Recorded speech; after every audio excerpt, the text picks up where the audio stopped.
don't you ask one of them, eh? Go, you always pick on me.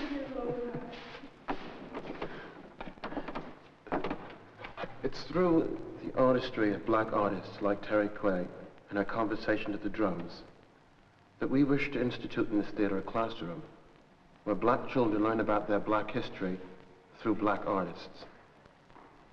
It is only when they realize that their history is as rich, if not richer than most, that we can then begin to talk of a black pride and awareness of blackness.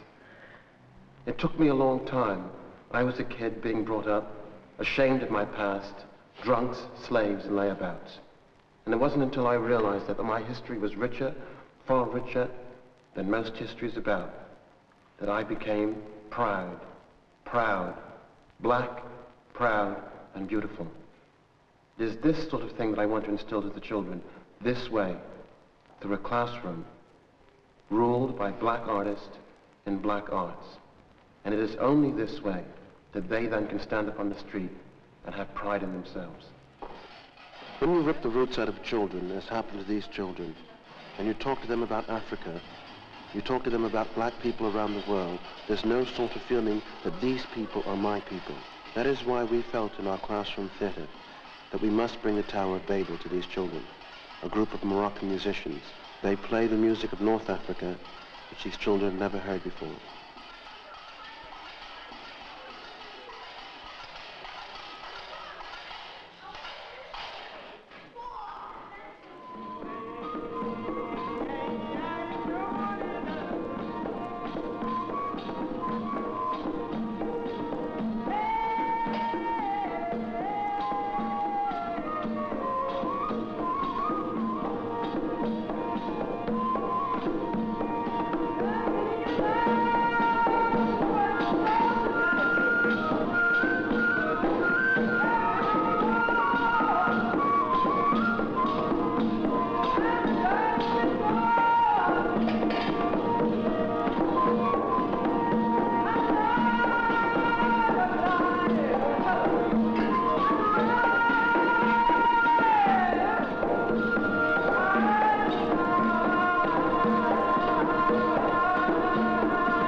We realized we had to start a series of African studies into the African arts. We realized also we must change this theatre into a community forum. That is to bring in black playwrights, black poets, to start a workshop with children so that their experience, their problems can be made into a theatrical medium where people watching could begin to reevaluate and rejudge the problems which they had to go through and to see their plight.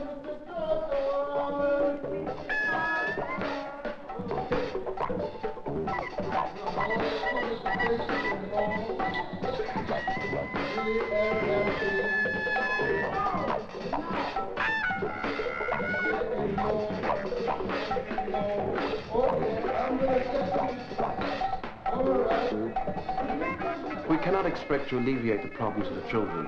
What we can do is use their problems as a theatrical gesture for a springboard for communication, to communicate the depths of their frustration. Yes, the community says to us at one time, we are too black and too radical, that we will create problems with their children. The community says to us, we are not radical enough, not black enough, we have white audiences and depend on the white man for our help. Somewhere, the last word will be dictated what we should do by the community. I sing as I speak, making music, always keeping the beat, with rhythm in my feet, pausing at intervals, slowing down, racing to climax, then suddenly stop,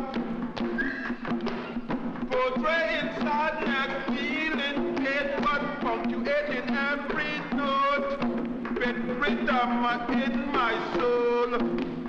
I am the rhythmic man. I am the rhythmic man. What we want to do is to reorientate this theater from the basic professional attitude that it was run on in the past. We want to make it a community theater that will cater for the needs of the whole community of Brixton, and that includes parents and children, blacks and whites. You see, the bureaucrats in the town halls are trying to stifle the progress of blacks in this area. Community relations cannot deal with all the problems. When the shops are closed at 5, another problem begins and runs till into late at night. The government work on another level, but we work at a grassroots level. Very little is being done constructively in Brixton. The Black Theatre of Brixton provides a subsidiary and vital educational program for these kids. Parents pass on to their children their own rejection and oppression. Many black kids are going through the school system but are coming out totally illiterate. Brixton is a reflection on what else is happening in other cities: Manchester, Leeds, Liverpool, Birmingham.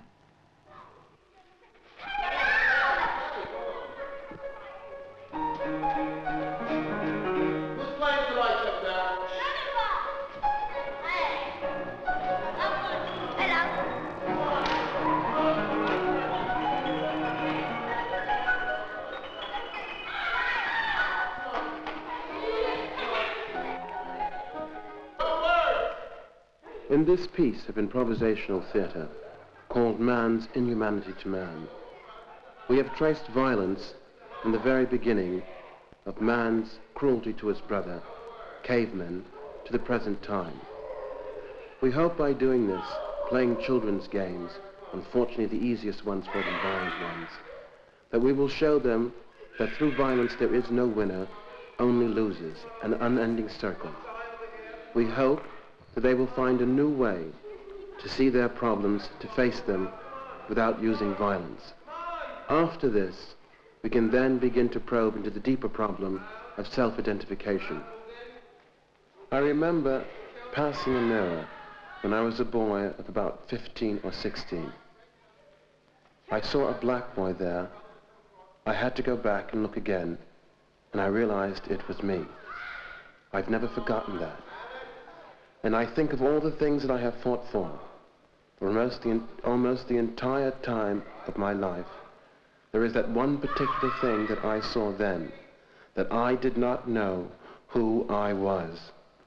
Black people must no longer be afraid of the way they speak, of who they are. They must begin to relish with joy the lingo that they have, the language which is theirs. Enjoy the way they eat, the way they dance, the way they sing, the way they live.